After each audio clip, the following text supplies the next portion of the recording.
ವರೆವ ಶಾಲು, ಹೊಸ ಮನೆ, ಹೊಸ ಕಾರು, ಹೊಸ ಚೈನು, ಅದ್ಭುತ. ಏನ್ ಸಮಾಚಾರ? ಲಾಟ್ರಿ ಗಿಟ್ರಿ ಏನಾರ ಹೊಡಿತಾ? ಅದಾ ಮಲ್ಟಿ ಬ್ಯಾಗರ್ ಸ್ಟಾಕ್ಸ್ ಅಲ್ಲಿ ಹೆಂಗ್ ಇನ್ವೆಸ್ಟ್ ಮಾಡೋದು ಅಂತ ಗೊತ್ತು ನನಗೆ. ಮಲ್ಟಿ ಬ್ಯಾಗರ್ ಸ್ಟಾಕ್ಸಾ? ಹಂಗಂದ್ರೇನು? ಈ ಸ್ಟಾಕ್ ನೋಡು, 1 ವರ್ಷದಿಂದ ನೀನು 1 ಲಕ್ಷ ರೂಪಾಯಿ ಇನ್ವೆಸ್ಟ್ ಮಾಡಿದ್ರೆ ಇಷ್ಟೊತ್ತಿಗೆ 5 ಲಕ್ಷ ರೂಪಾಯಿ ಆಗಿರೋದು. ಈ ತರ ಮಲ್ಟಿಪಲ್ಸ್ ರಿಟರ್ನ್ಸ್ ಕೊಡೋ ಸ್ಟಾಕ್ಸ್ಗೆ ಮಲ್ಟಿ ಬ್ಯಾಗರ್ ಸ್ಟಾಕ್ಸ್ ಅಂತಾರೆ. ಓ, ಚೆನ್ನಾಗಿದೆ ಅಲ್ಲ. ಇದು ಹುಡ್ಕೋದಾದ್ರು ಹೆಂಗೆ, ಇನ್ವೆಸ್ಟ್ ಮಾಡೋದಾದ್ರು ಹೆಂಗೆ? ನಾನು ಸಿಂಪಲ್ ಆಗಿ ಎಕ್ಸ್ಪ್ಲೈನ್ ಮಾಡ್ತೀನಿ, ಪೂರ್ತಿಯಾಗಿ ಕಿವಿ ಕೊಟ್ಟು ಕೇಳಿಸ್ಕೊ.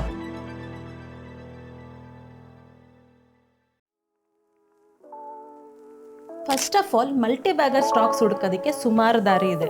ಅದರಲ್ಲಿ ನಾನು ಹೇಳ್ಕೊಡ್ತಾ ಇರೋದು ಒಂದು ಸಿಂಪಲ್ ದಾರಿ. ಸೊ ಮಲ್ಟಿ ಬ್ಯಾಗರ್ ಸ್ಟಾಕ್ಸ್ನ ಅರ್ಥ ಮಾಡ್ಕೊಳ್ಳೋದಕ್ಕಿಂತ ಮುಂಚೆ ಈ 2 ಪದನ ನಾವು ಅರ್ಥ ಮಾಡ್ಕೋಬೇಕು, ಆಲ್ಫಾ, ಬೀಟಾ. ಮೊದಲನೇದಾಗಿ ಆಲ್ಫಾ ಬಗ್ಗೆ ಮಾತಾಡೋಣ. ಆಲ್ಫಾ ಅಂದ್ರೆ ಏನಪ್ಪಾ? ಸಿಂಪಲ್ ಆಗಿ ಎಕ್ಸ್ಪ್ಲೈನ್ ಮಾಡೋದಾದ್ರೆ, ಇಂಡೆಕ್ಸ್ನ ಕಂಪೇರ್ ಮಾಡಿದ್ರೆ ಒಂದು ಸ್ಟಾಕ್ ಎಷ್ಟು ರಿಟರ್ನ್ ಕೊಟ್ಟಿದೆ ಅಂತ ತಿಳ್ಸ್ಕೊಳ್ಳೋ ನಂಬರ್ಗೆ ಆಲ್ಫಾ ಅಂತ ಕರಿತೀವಿ. ಇಮ್ಯಾಜಿನ್ ಮಾಡ್ಕೊಳ್ಳಿ, ನಿಫ್ಟಿ 1 ವರ್ಷದಲ್ಲಿ 10% ರಿಟರ್ನ್ ಕೊಟ್ಟಿದೆ ಅಂತ. ಇದೇ ಎಕ್ಸಾಂಪಲ್ ಅಲ್ಲಿ ಸ್ಟಾಕ್ ಎ 20% ರಿಟರ್ನ್ ಕೊಟ್ಟಿದೆ. ಸೊ ಇದ್ರ ಅರ್ಥ ಏನು? ಇಂಡೆಕ್ಸ್ ಕಂಪೇರ್ ಮಾಡಿದ್ರೆ ಈ ಸ್ಟಾಕ್ ಹೈಯೆಸ್ಟ್ ರಿಟರ್ನ್ ಕೊಟ್ಟಿದೆ, ಹಾಗಾಗಿ ಈ ಸ್ಟಾಕಿನ ಆಲ್ಫಾ ಜಾಸ್ತಿ ಇದೆ. ನಮ್ಮಂತ common investors highest alpha stocks ಅಲ್ಲಿ ಇನ್ವೆಸ್ಟ್ ಮಾಡೋದು ಸೂಕ್ತ. ಆದ್ರೆ ರಿಸ್ಕ್ ಇದೆ. ಇಲ್ಲೇ 2ನೇ ಆಪ್ಷನ್ ಬರೋದು ಬೀಟಾ. ಬೀಟಾ ಅಂದ್ರೆ ಏನಪ್ಪಾ? ಇಂಡೆಕ್ಸ್ ಗೆ ಕಂಪೇರ್ ಮಾಡಿದ್ರೆ ಈ ಸ್ಟಾಕ್ ಎಷ್ಟು ವಾಲಟೈಲ್ ಇದೆ ಅಥವಾ ಎಷ್ಟು ರಿಸ್ಕ್ ಇದೆ ಅಂತ ತೋರಿಸ್ಕೊಡುತ್ತೆ.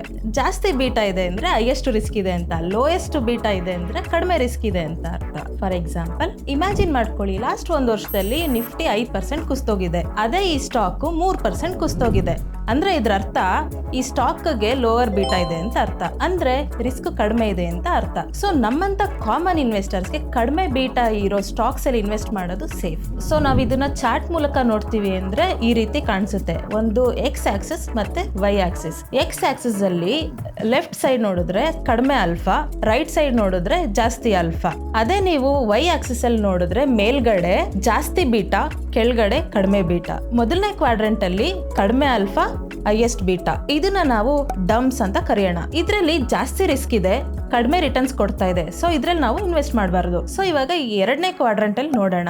ಇದ್ರಲ್ಲಿ lowest alpha, lowest beta, return ಕಡಿಮೆ ಮತ್ತೆ ರಿಸ್ಕು ಕಡಿಮೆ. ಇದನ್ನ ನಾವು ಲೇಜಿ ಲ್ಯಾಕ್ಸ್ ಅಂತ ಕರಿತೀವಿ. ಇದ್ರಲ್ಲಿ ಇನ್ವೆಸ್ಟ್ ಮಾಡೋದು ಸೂಕ್ತ ಅಲ್ಲ. ಈಗ 3ನೇ ಕ್ವಾಡ್ರೆಂಟ್ ನೋಡೋಣ. Highest beta, highest alpha. ಇದ್ರಲ್ಲಿ ರಿಸ್ಕು ಜಾಸ್ತಿ, ರಿವಾರ್ಡುನು ಜಾಸ್ತಿ. ಇದನ್ನ ನಾವು ಅಗ್ರೆಸಿವ್ ಬುಲ್ಸ್ ಅಂತ ಕರೆಯೋಣ. ಇದನ್ನ ನಾವು ಇನ್ವೆಸ್ಟ್ಮೆಂಟ್ ಆಗಿ ಕನ್ಸಿಡರ್ ಮಾಡಬಹುದು, ಆದ್ರೆ ಇದ್ರಲ್ಲಿ ರಿಸ್ಕ್ ಜಾಸ್ತಿ ಇದೆ. ಹಾಗಿದ್ರೆ ಏನಪ್ಪಾ ಮಾಡೋದು? ನಮ್ಗಿರೋದ್ 4ನೇ quadrant, highest alpha, lowest beta. ಅಂದ್ರೆ ಕಡಿಮೆ ರಿಸ್ಕ್ ಅಲ್ಲಿ ಹೈಯೆಸ್ಟ್ ರಿಟರ್ನ್ ಕೊಡೋ ಸ್ಟಾಕ್ಸ್ ನಮ್ಗೆ ಇದ್ರಲ್ಲಿ ಸಿಗುತ್ತೆ. ಇದನ್ನ ನಾವು ಪೀಸ್ಫುಲ್ ವಾರಿಯರ್ಸ್ ಅಂತ ಕರೆಯೋಣ. ಇದೇ ನಮ್ಗೆ ಸ್ವೀಟ್ ಸ್ಪಾಟ್. ಇದ್ರಲ್ಲಿ ಹೈಯೆಸ್ಟ್ ರಿಟರ್ನ್ಸ್ ಬರುತ್ತೆ, ಕಡಿಮೆ ರಿಸ್ಕ್ ಇರುತ್ತೆ. ಬಟ್ ಇದ್ರಲ್ಲಿ ಪ್ರಶ್ನೆ ಏನಪ್ಪಾ ಅಂದ್ರೆ, ಸಾವಿರಾರು ಸ್ಟಾಕ್ಸ್ ಇದೆ, ಆದ್ರೆ ನಮಗ್ ಬೇಕಾಗಿರೋದು 10ರಿಂದ 15 ಸ್ಟಾಕ್ಸ್. ಇದನ್ನ ಹೆಂಗಪ್ಪ ಹುಡುಕೋದು? ಇದಕ್ಕೆ ಸಿಂಪಲ್ ಆಗಿರೋ ಒಂದು ಆಪ್ಷನ್ ಇದೆ, ಅದೇ tickertape.in. ಇದು ಟಿಕರ್ ಟೇಪ್ ವೆಬ್ಸೈಟ್. ಇದು ಯಾರು ಬೇಕಾದ್ರೂ ಯೂಸ್ ಮಾಡಬಹುದು, ಫ್ರೀ ಆಗಿರುತ್ತೆ. ಒಂದ್ಸತಿ ನೀವು ಇದಕ್ಕೆ ಲಾಗಿನ್, ನಿಮ್ಮ ಮೊಬೈಲ್ ನಂಬರ್ ಕೊಟ್ಟು ಲಾಗಿನ್ ಆದ್ರೆ ಈ ತರ ನಿಮ್ಗೆ ಹೋಮ್ ಸ್ಕ್ರೀನ್ ಕಾಣಿಸುತ್ತೆ. ಇಲ್ಲಿ ನೀವು ಸ್ಕ್ರೀನರ್ ಆಪ್ಷನ್ಗೆ ಹೋಗಿ ಇಲ್ಲಿ ಕ್ರಿಯೇಟ್ ನ್ಯೂ ಸ್ಕ್ರೀನ್ ಅನ್ನೋದನ್ನ ಕ್ಲಿಕ್ ಮಾಡಿ. ಸೊ ನಿಮ್ಗೆ ಈ ತರ ಸ್ಕ್ರೀನರ್ ಕಾಣಿಸುತ್ತೆ. ಸೊ ಇದರಲ್ಲಿ ನಾವು ಮೇನ್ ಆಗಿ ನೋಡ್ಬೇಕಾಗಿರೋದು ಮಾರ್ಕೆಟ್ ಕ್ಯಾಪ್, ಅಂದ್ರೆ ಒಂದು ಕಂಪನಿಯ ವ್ಯಾಲ್ಯೂ ತಿಳಿಸ್ಕೊಡುತ್ತೆ. ಸೊ ಇದರಲ್ಲಿ ನಾವು ಮಿನಿಮಮ್ 50,000 ಕೋಟಿ ಇರೋ ವ್ಯಾಲ್ಯೂ ಕಂಪನೀಸ್ ಗಳು ಮಾತ್ರ ನಾವು ಸೆಲೆಕ್ಟ್ ಮಾಡಬೇಕು. ಸೊ ಇದರಲ್ಲಿ ಲೋಯೆಸ್ಟ್ ವ್ಯಾಲ್ಯೂನ 50,000 ಅಂತ ಟೈಪ್ ಮಾಡಿ ಎಂಟ್ರಿ ಮಾಡಬೇಕು. ಸೊ ಇಲ್ಲಿ ನೀವೇನ್ ನೋಡ್ತಾ ಇದ್ದೀರಾ, ಇದು ಮಿನಿಮಮ್ 50,000 ಕೋಟಿ ವ್ಯಾಲ್ಯೂ ಆಗಿರುವಂತ ಸ್ಟಾಕ್ ಆಗಿರುತ್ತೆ. ಸೊ ಇದು ದೊಡ್ಡ ದೊಡ್ಡ ಕಂಪನಿ ಆಗಿರುತ್ತೆ. ಇದರಲ್ಲಿ ನಾವು ಯೂಶುವಲಿ ಇನ್ವೆಸ್ಟ್ ಮಾಡ್ತೀವಿ. ಸೊ ನೆಕ್ಸ್ಟ್ ನೀವು ಆಡ್ ಫಿಲ್ಟರ್ ಅಂತ ಕ್ಲಿಕ್ ಮಾಡಿದ್ರೆ ಇಲ್ಲಿ ನೀವು ಆಲ್ಫಾ ಅಂತ ಸರ್ಚ್ ಮಾಡಬೇಕು. ನೆಕ್ಸ್ಟ್ ಇಲ್ಲಿ ಆಲ್ಫಾ ಅನ್ನೋದನ್ನ ಟಿಕ್ ಮಾಡಿದ್ರೆ, ಆಲ್ಫಾ ಅಂತ ಟಿಕ್ ಮಾಡಿ ಡನ್ ಅಂತ ಕೊಟ್ರೆ ನಿಮ್ಗೆ ಈ ಸ್ಕ್ರೀನ್ ಅಲ್ಲಿ ಆಲ್ಫಾ ಅಪಿಯರ್ ಆಗುತ್ತೆ. ಸೊ ಆಲ್ಫಾದಲ್ಲಿ ಐ ಅನ್ನೋ ಆಪ್ಷನ್ ಕ್ಲಿಕ್ ಮಾಡಿ ಮಿನಿಮಮ್ 20 ಅಂತ ಟೈಪ್ ಮಾಡೋಣ. ಸೊ ಎಂಟ್ರಿ ಮಾಡಿದ ತಕ್ಷಣ ನಮ್ಗೆ ಹೈಯೆಸ್ಟ್ ವ್ಯಾಲ್ಯೂ ಮತ್ತೆ ಹೈಯೆಸ್ಟ್ ರಿಟರ್ನ್ ಕೊಡ್ತಿರೋ ಸ್ಟಾಕ್ಸ್ ನಮಗ್ ಕಾಣಿಸುತ್ತೆ. ಬಟ್ ಮೇನ್ ಇಲ್ಲಿ ಬೀಟಾನು ಆಡ್ ಮಾಡಬೇಕು. ಮತ್ತೆ ಆಡ್ ಫಿಲ್ಟರ್ಗೆ ಹೋಗಿ ಬೀಟಾ ಅಂತ ಟೈಪ್ ಮಾಡಿ ಬೀಟಾನ್ ಸೆಲೆಕ್ಟ್ ಮಾಡಿ ಓಕೆ ಅಂತ ಕೊಟ್ರೆ, ಸೊ ಬೀಟಾ ಆಪ್ಷನ್ ಸೆಲೆಕ್ಟ್ ಮಾಡಿ ಅಲ್ಲಿ ಮಿನಿಮಮ್ 0 ಮತ್ತೆ ಮ್ಯಾಕ್ಸಿಮಮ್ 1 ಅಂತ ಕೊಟ್ಟು ಓಕೆ ಕೊಡಿ. ನಮ್ಗಿಲ್ಲಿ ಕಾಣಿಸ್ತಾ ಇರೋ ಸ್ಟಾಕ್ಸ್ ಗಳೇ ಪೀಸ್ಫುಲ್ ವಾರಿಯರ್ ಸ್ಟಾಕ್ಸ್ ಆಗಿದೆ.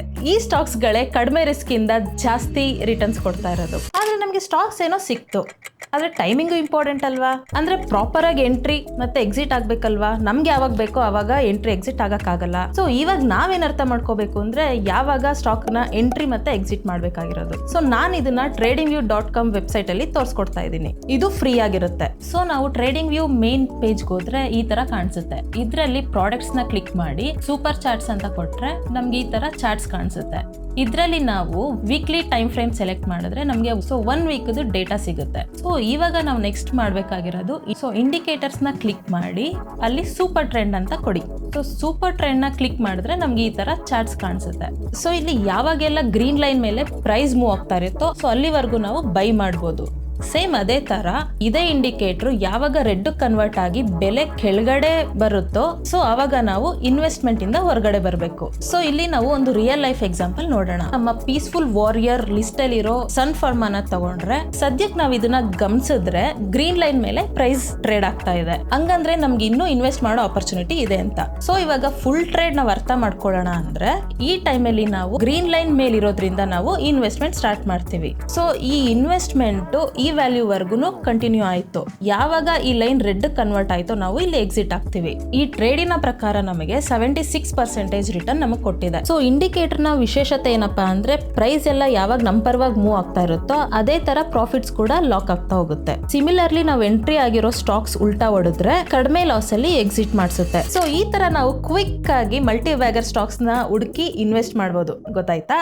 ತುಂಬಾ ಚೆನ್ನಾಗಿತ್ತಮ್ಮ, ಒಳ್ಳೆ ಇನ್ಫಾರ್ಮೇಶನ್. Thank you. ಸೊ ಇದೇ ತರ ವಿಡಿಯೋಸ್ ನನ್ನ ಚಾನಲ್ ಅಲ್ಲಿ ಅಪ್ಲೋಡ್ ಮಾಡ್ತಾ ಇರ್ತೀನಿ. ಅಪ್ಲೋಡ್ ಮಾಡೋದು ನಿಮ್ಗೆ ಮಿಸ್ ಆಗಬಾರ್ದು ಅಂದ್ರೆ ಚಾನಲ್ ನ ಸಬ್ಸ್ಕ್ರೈಬ್ ಮಾಡ್ಕೊಳ್ಳಿ. ಹಾಗೆ ನಾನು ಕೊಟ್ಟಿರೋಂತ ಮಾಹಿತಿ ನಿಮ್ಗೆ ಇಷ್ಟ ಆದಲ್ಲಿ ವಿಡಿಯೋನ ಲೈಕ್ ಮಾಡಿ ಹಾಗೂ ನಿಮ್ಗೆ ತಿಳಿದಿರೋ ಅಂತವ್ರಿಗೆ ಶೇರ್ ಮಾಡಿ. ಮತ್ತೆ ನಿಮ್ಗೆ ನೆಕ್ಸ್ಟ್ ವಿಡಿಯೋದಲ್ಲಿ ಸಿಗ್ತೀನಿ. ಅಲ್ಲಿವರೆಗೂ ಜೈ ಹಿಂದ್.